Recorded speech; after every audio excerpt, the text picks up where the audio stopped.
Call it a backflip, an about-face or a back-down, but it's not how Scott Morrison sees it. It's good news today, Carl. It's good news for families and people suffering with disabilities. It's good news for taxpayers, and it's good news for all Australians on the budget. So it's good news. The 0.5% jump in the Medicare levy, a key plank of last year's budget, worth $8 billion to help fund the disability insurance scheme, has been dumped. Now not needed, Scott Morrison says, with revenue up $5 billion more than forecast in December.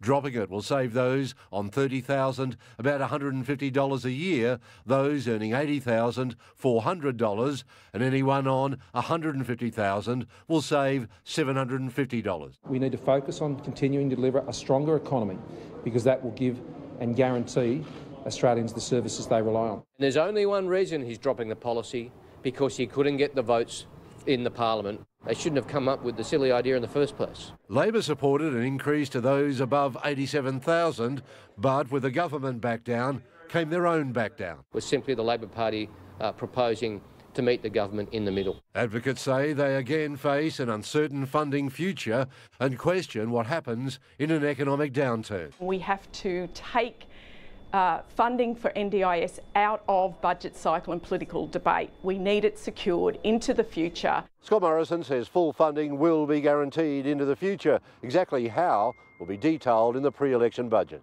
It's economic but also political.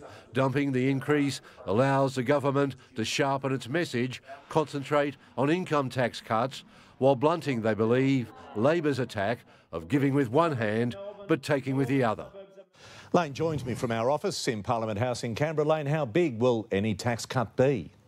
Well, Pete, the cut's a closely guarded secret. The government doesn't want any detail out before the budget. We do know Scott Morrison doesn't want to jeopardise a promised surplus in 2021, but did make the case today for relief for low and middle income earners. The government's refusing to feed speculation. The cut might at first be modest, but increase over time.